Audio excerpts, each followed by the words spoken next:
오늘도 코로나19 사태로 인한 어려움 가운데서도 성삼위 하나님께 영과 진리로 예배드리는 모든 믿음의 가족 여러분들에게 우리 하나님이 허락해 주실 하늘의 소망과 미래의 말씀이 충만히 임하시는 복된 이 시간이 되실 수 있기를 간절히 소원합니다.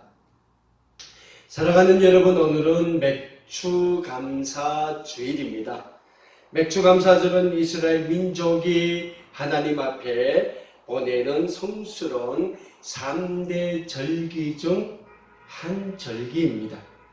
구약성경을 보면 이스라엘 민족에게 있어서 그들의 민족적 경험과 하나님에 대한 감사의 축제, 이 전통에 따라서 지키고 있는 3대 명절이 있습니다. 근데 이 3대 명절은 모두 감사라는 주제로 진행되고 지켜지고 내려오고 있는 절기입니다. 그 3대 절기 중에서도 맥추감사절은 이스라엘 민족에게 있어서 매우 중요한 절기라고 할 수 있겠습니다.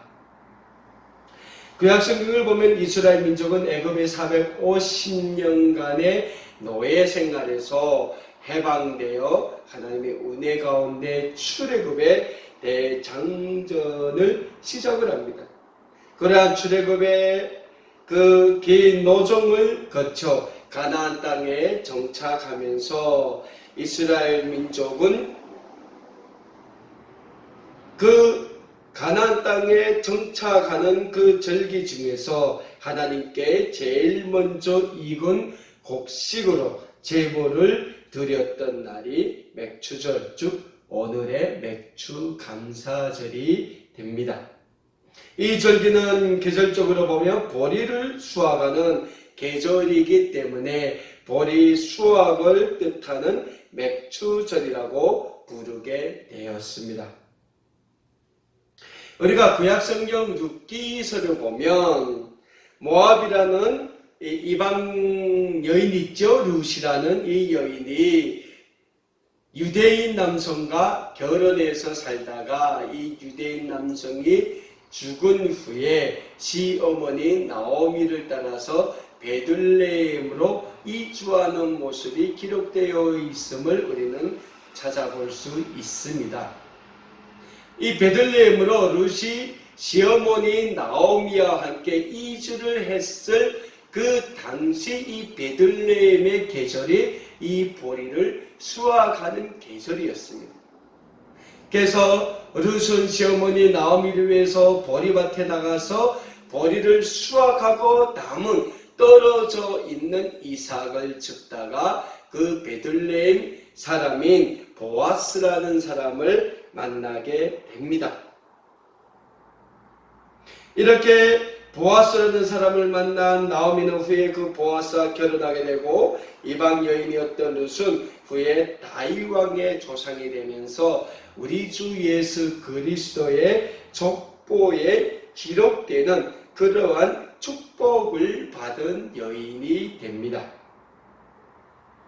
이 룻기서는 이스라엘 민족이 오순절에 읽는 성경 두루마리인데 룻기의 배경이 다름 아닌 보리를 수확하는 계절인 맥추절을 배경으로 해서 이루어지는 사건이었다라고 우리가 말씀을 한다면 이 룻기는 우리에게 맥추감사절에 대해서 잘 알려주고 있는 그러한 책이라고 또한 할 수 있겠습니다.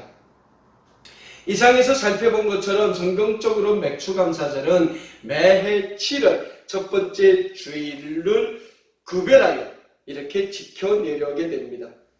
그런데 우리는 무엇보다 맥추감사절에 우리가 지켜야 될 가장 귀중한 교훈이 있다면 바로 감사라는 것입니다. 감사라는 말을 붙여 맥추감사절로 지키면서 가을에 교회에서 지키는 추수감사절과 같은 감사의 의미를 하나님 앞에 우리는 기념하고 있습니다. 특별히 구약성경 신명기 16장 9절에서 12절 말씀, 오늘 본문 말씀이죠. 12절의 말씀에서는 맥주 감사절에 대해서 이렇게 기록하고 있습니다. 7주를 셀지니 곡식의 낫을 대는 첫날부터 7주를 세어 내 하나님 여호와 앞에 77절을 지키되, 옛날에는 구약시대 맥주감사절을 77절이라고도 불렀습니다. 77절을 지키되 내 하나님 여호와께서 내게 복을 주신 대로 내 힘을 헤아려 자원하는 예물을 드리고 내와 내 자녀와 노비와 내 성중에 있는 레위인과 및 너희 중에 있는 객과 고아와 가부와 함께 내 하나님 여호와께서 자기의 이름을 두시려고 택하신 곳에서 내 하나님 여호와 앞에서 즐거워할지니라. 너는 애굽에서 종되었던 것을 기억하고 이 규례를 지켜 행할지라 라고 말씀하고 있습니다. 자, 하나님께서 이스라엘 백성들에게 맥주감사절을 지키며 하나님이 이스라엘 백성에게 주신 은혜를 기억하고 하나님께 그 은혜에 감사하며 우리의 이웃을 사랑하고 이웃과 함께 하나님을 즐거워하며 하나님께 감사를 드리라고 말씀을 하고 있습니다. 그래서 맥주감사 주일인 오늘 우리 아름다운 꿈에게 모든 믿음의 가족 여러분들도 우리에게 날마다 베풀어 주시는 하나님의 은혜에 감사와 영광과 찬양을 드리게 힘쓸 수 있는 모든 믿음의 백성들이 되어야 한다는 사실을 우리는 잊지 말아야 합니다. 사람이 감사한다는 게 참 어려워요. 특히 고난과 어려움 가운데서 하나님께 감사를 드리는 삶을 산다는 것은 굉장히 어려워요. 요즘 우리 주위를 보십시오. 코로나19 사태로 인하여 우리의 삶이 얼마나 어렵습니까? 우리의 사회가 얼마나 어렵습니까? 우리의 경제적 토전이 흔들리고 있습니다. 남북 문제로 인해서 굉장히 한반도 정세가 위태로워지고 있습니다. 이런 어려운 가운데 맥주감사절을 맞이하는 우리 하나님의 백성들에게 있어서 과연 우리는 어떻게 하나님께 감사의 삶을 누려야 할 수 있겠습니까? 오늘 지구상에서 가장 막강한 힘을 가지고 있는 국가는 다름 아닌 미국입니다. 그런데 이 미국이라는 국가가 어떻게 세워지게 되었습니까? 지난 16세기 중반 영국의 헨리 8세라는 강력한 군주가 자기 마음대로 교회로 이끌고 갈 목적으로 국가교회를 세우게 됩니다. 아마 오늘의 구세군이 아닌가 그렇게 생각을 해보게 되는데요. 이 국가교회를 세울 목적으로 수성령을 발표하고 영국만이 국가교회를 창시하게 됩니다. 하지만 헨리 8세의 국가교회 설립에 반대하는 일부 경건한 기독교인들, 천도교라고 하죠. 이 청교도들이 성경의 말씀대로 경건하게 신앙생활을 하려는 입장을 취하게 됩니다. 그러니까 헨리 8세 국가교회 설립을 반대하는 거죠. 그러니까 헨리 8세가 이 청교도들을 탄압하기 시작합니다. 그 탄압이 얼마나 심했던지 이 청교도들이 그 바퀴를 피해서 정말 진정한 하나님만을 위한 신앙생활을 하기 위해서 네덜란드로 피난을 가요. 그래서 그 네덜란드에서 11년 동안 사는데 그 네덜란드에서 삶도 그렇게 쉬운 삶은 아니었다는 거예요. 그래서 이 경건한 청교도들이 정말 하나님 중심의 하나님 면전에서의 올바른 신앙생활을 하기 위하여 신대륙으로 건너갈 결심을 하게 됩니다. 그래서 준비를 합니다. 그래서 그들은 7년 동안 힘들여 일을 해서 스피드웨이라는 이름을 가진 배를 한 척 장만하게 됩니다. 그런데 그 스피드웨이라는 그 배는 장기간 항해에 적합하지 않았어요. 그래서 다시 힘들게 모금을 하고 일하고 작업을 만들어서 한 척의 배를 구하는데 그 배가 그 유명한 메이플라워 호라는 배였습니다. 이렇게 메이플라워 호를 장만한 102명의 청교도들은 신앙의 자유를 찾아 1620년 9월 16일 신대륙을 향하여 출발합니다. 그들이 그때 항해한 거리는 대략 3,400km, 항해 기간은 65일 정도 걸렸다고 합니다. 너무나 힘든 여행이었기에 끝까지 견디지 못하고 많은 사람들이 도중에서 사망을 해요. 힘들게 신대륙에 도착했지만 그곳 생활도 생각처럼 그렇게 좋은 생활이 아니었다는 거예요. 1620년 11월 9일 아메리카 대륙에 도착한 그들은 플리모드라는 곳에 정착하게 됩니다. 거기서 1년을 개척하며 보냈던 시간은 그들에게는 악몽과 같이 힘들고 어려웠던 세월들이었습니다. 낮에는 원주민들이었던 인디언의 무차별적인 공격을 받았고 밤에는 사나운 맹수들과의 싸움이 지속됐습니다. 그리고 수많은 질병과 굶주림 그리고 모진 추위와도 그들은 계속 싸워야만 했습니다. 그래서 1년 후에는 처음 출발했던 102명의 청교도 중에서 53명이 죽고 겨우 49명만 살아남게 되었습니다. 청교도들은 땅을 개간하고 나무를 베어 교회부터 지었습니다. 그간 약 반수가 사망하였음에도 불구하고 그들은 그 사망한 사람들의 장례식도 제대로 치르지 못했습니다.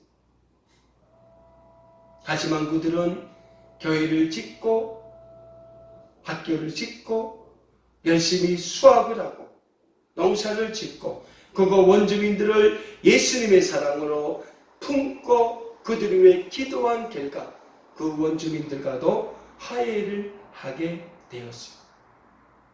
그 메이플라워호에 탔던 그 청교도들이 아메리카 신대륙에서 신대륙에 정착하면서 1년 동안 죽음과 고난과 역경을 헤쳐나오면서 거둔 그 첫 수확을 하나님께 드렸습니다. 감사로 드렸습니다. 그리고 그들이 처음 그 1년의 수확을 하나님께 드린 그날을 그들은 추수감사절로 제정하고 해마다 하나님께 우리는 추수감사절을 보내게 됩니다. 맥추감사절과 추수감사절의 특징은 하나님께 우리가 첫 수확을 드린다는 데 의미가 있어요. 그것도 감사하는 마음으로 하나님께 우리가 첫 수확을 드린다는데 오늘 맥추감사 주일에 신앙적 본질이 깃들어 있다는 겁니다. 사랑하는 여러분, 그렇다면 메이플라워호를 타고 신대륙으로 건너가 죽음이라는 모든 고통과 싸우며 오늘의 미국이라는 국가의 건국의 역사를 만들기 시작한 청교도들은 어떻게 그 어려운 가운데서도 하나님께 감사의 제물을 드릴 수 있었습니까? 그들은 그 어려운 가운데서 나무를 베어 땅을 파고 왜 그게 하나님께 예배드리는 교회를 먼저 지을 수 있었겠습니까? 오늘 본문 말씀에 기록된 이스라엘 민족에게는 그 어려운 출애굽의 노정과 가나안 원주민들과의 전복전쟁 가운데서도 왜 하나님께 감사의 제물을 드릴 수 있는 그러한 감사의 마음이 있었겠습니까? 그것은 그들에게 변하지 않는 하나님에 대한 절대적인 믿음으로부터 우러나오는 신앙의 감사가 그들의 삶에 자리 잡고 있었기 때문입니다. 메이플라워를 타고 신앙의 자유를 찾아 신대륙으로 건너간 청교도들에게는 하나님에 대한 절대적인 믿음에서 우러나오는 감사가 있었다는 거예요. 오늘 가나안 땅에서 보리 수확으로 하나님께 감사의 제물을 드리고 있는 이스라엘 민족에게는 가나안 원주민들과의 전복전쟁에서 날마다 승리를 주신 하나님에 대한 절대적인 믿음으로부터 우러나오는 감사의 삶이 있었다는 사실입니다. 그렇다면 오늘 우리에게는 과연 이런 신앙의 믿음으로부터 우러나오는 감사의 삶이 차고 넘치고 있는가? 우리는 오늘 부모 말씀을 통해서 우리의 삶을 되돌아보아야 할 필요가 제기되게 됩니다. 맥주감사주의를 맞는 지금 우리는 하나님께 예배를 드리며 지난 한 주간도 코로나19 사태로부터 우리에게 엄습해 오는 많은 어려움 가운데서도 우리의 생명과 우리의 삶을 눈동자같이 지켜주시고 보호해 주시고 우리의 삶을 날마다 쉴만한 물가 안전한 폭으로 인도해 주신 우리 하나님에 대한 절대적인 감사의 삶이 차고 넘치고 있습니까? 만일 우리에게 지금 그런 감사의 마음이 없다면 지금 이 시각 우리는 우리에게 하나님만을 감사할 수 있는 영적인 마음을 주시옵소서 간절히 기도하는 우리 아름다운 꿈에게 모든 믿음의 가족 여러분들이 되어야 할 줄 믿습니다. 오늘 본문 말씀에서 하나님은 이스라엘 민족에게 감사의 절기를 지키라고 명령하고 있습니다. 그 감사의 절기를 통해 늘 이스라엘 민족을 지켜주시고 축복해 주시는 여호와 하나님을 잊지 말고 하나님께 늘 감사의 제물을 드리라고 명령하고 있습니다. 오늘 본문 말씀인 구약성경 신명기서 16장 9절에서 12절의 말씀을 제가 다시 한번 여러분들에게 봉독해 드리겠습니다. 7조를 셀지니 곡식에 나설 때는 첫날부터 7조를 세어 내 하나님 여호와 앞에 77절을 지키되 내 하나님 여호와께서 내게 복을 주신 대로 내 힘을 헤아려 자원하는 예물을 드리고 내와 내 자녀와 노비와 내 성중에 있는 레위인과 및 너희 중에 있는 객과 고아와 가부가 함께 내 여호와께서 자기의 이름을 두시려고 택하신 곳에서 내 하나님 여호와 앞에서 즐거워할지니라. 너는 애굽에서 종되었던 것을 기억하고 이 규례를 지킬지라라고 말씀하고 있습니다. 룻기서에서 그 룻이 다 수확하고 남은 보리밭에서 보리 이삭을 줍는 모습이 기록되어 있습니다. 그 보리 이삭이 왜 남아 있습니까? 하나님께서 내 성중에 있는 객과 고아와 레위인과 가부를 위하여 남겨두라고 명령하셨기 때문에 이스라엘 민족은 보리철에는 수확을 하고 남은 이삭을 거두지 않고 객과 고아와 가부와 어려운 사람들을 위해서 레위인들을 위해서 남겨두었던 것입니다. 사랑하는 여러분, 우리는 그렇다면 맥주감사주의를 맞는 이 날, 이 절기에 하나님께 어떤 감사를 드려야 합니까? 어느 물질 만능 시대인 이 현대사에 살고 있는 우리 그리스도인들은 과연 하나님께 어떤 감사를 드려야 합니까? 먼저는 우리의 삶을 하나님께 감사로 드려야 합니다. 신약성경 데살로니가 전서 5장 18절에서는 우리에게 범사에 감사하라 라고 말씀하고 있습니다. 그래서 우리는 늘 우리의 삶을 하나님이 기뻐하시는 감사의 삶으로 만들어 가야 합니다. 우리의 삶이 그냥 감사의 삶이 아닌 하나님이 주시는 풍성한 영적인 감사의 삶으로 이어질 때만이 하나님께서는 우리의 감사의 삶을 통하여 영광받아 주시게 됩니다. 중요한 것은 감사는 과거에만 있었던 것이 아니고 오늘도 있어야 되고 내일도 있어야 되고 우리가 이 땅에서 살아가는 미래 영원한 삶으로 이어져 가야 한다는 사실을 우리는 잊지 말아야 합니다. 두 번째로 감사는 우리의 신앙의 고백이 되어야 합니다. 감사한 사람이 감사함을 입으로 고백하지 않는다면 그 사람의 감사는 결코 진정한 감사가 될 수 없습니다. 그런데 우리가 우리의 입으로 하나님께 감사의 고백을 드리자면 먼저 우리의 삶 속에서 하나님께서 날마다 부어주시는 감사의 삶이 있어야 한다는 거예요. 그래서 우리는 하나님께서 날마다 우리의 삶에 감사로 차고 넘칠 수 있는 그러한 삶으로 날마다 은혜를 주시기 위해서 우리는 하나님께 기도하는 기도의 사람이 되어야 합니다.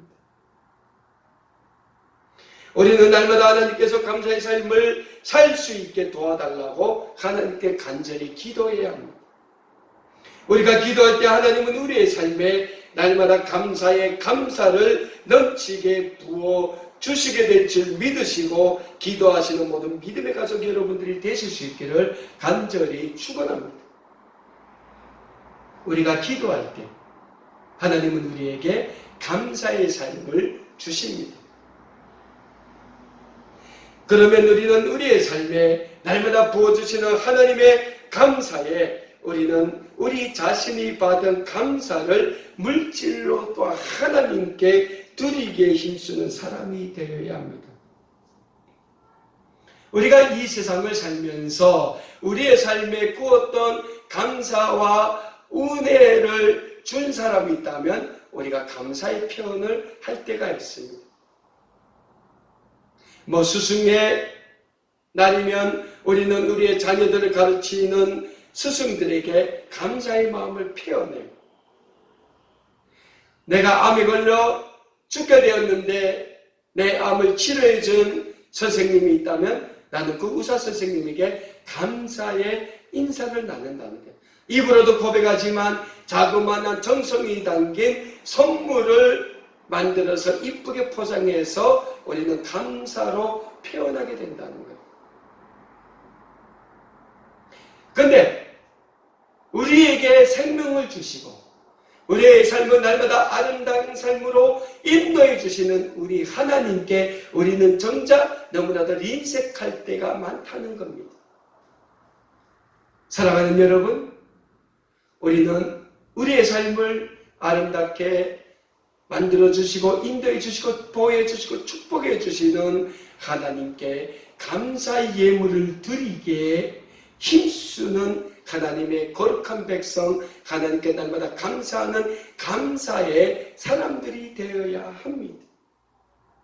우리가 하나님께 감사를 입으로 고백하고 물질로 우리가 하나님께 드릴 때, 표현할 때 하나님은 우리에게 더 큰 감사의 삶을 주시게 되는 것입니다. 그래서 우리는 하나님께 드리기에 힘쓰는 사람들이 되어야 합니다.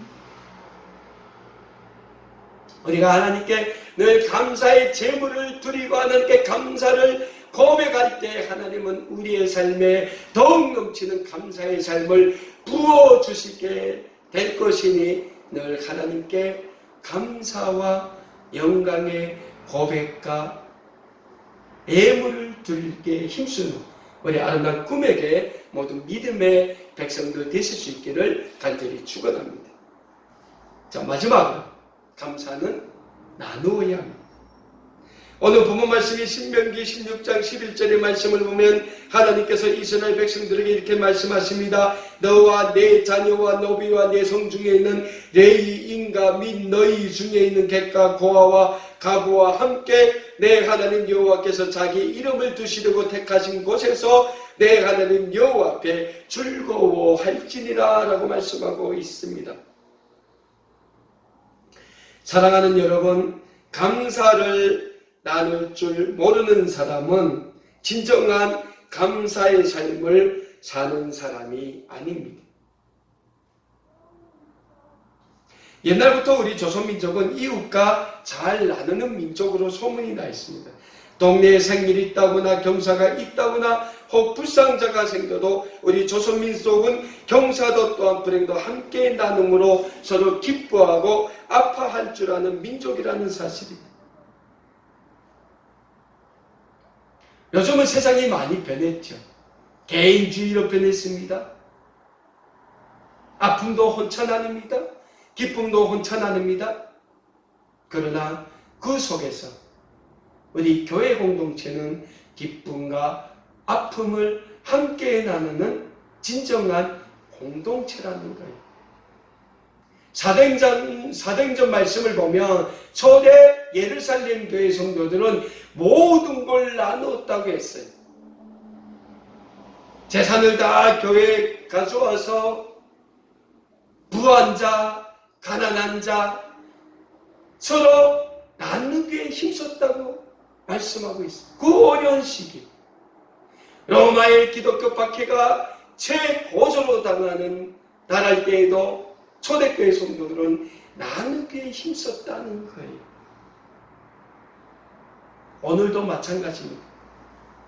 우리 그리스도인들은 서로 나누는 사람들이 되어야 합니다. 감사도 나누고 아픔도 함께 나눌 줄 알아야 합니다. 저는 하나님 앞에서 맥주감사주의를 보내며 감사하며 즐거워하며 찬양하며 하나님께 감사의 영광을 돌리는 우리 아름다운 꿈에게 모든 믿음의 가족들이 되고 또 하나님께서 우리에게 주신 감사를 우리의 이웃들과 나누며 하나님께 감사의 영광을 돌리는 모든 믿음의 가족 여러분들이 되실 수 있기를 간절히 축원합니다. 이것이 감사주의, 맥주감사절을 맞는 오늘 우리가 하나님께 드려야 될 감사의 삶이며 감사의 고백이며 감사의 예물이며 감사의 다짐이 되는 것입니다. 서로 감사를 하나님께 나아가 늘 고백하며 표현하며 드리며 우리 이웃과 함께 나누기를 힘쓰므로 우리 사회를 하나님이 기뻐하시는 그리스도의 아름다운 세상으로 변화시키는데 마음껏 쓰임받으시는 우리 아름다운 꿈의 교회 모든 믿음의 가족 여러분들이 되실 수 있기를 우리 주님의 이름으로 다시 한번 간절히 축원합니다. 기도하겠습니다.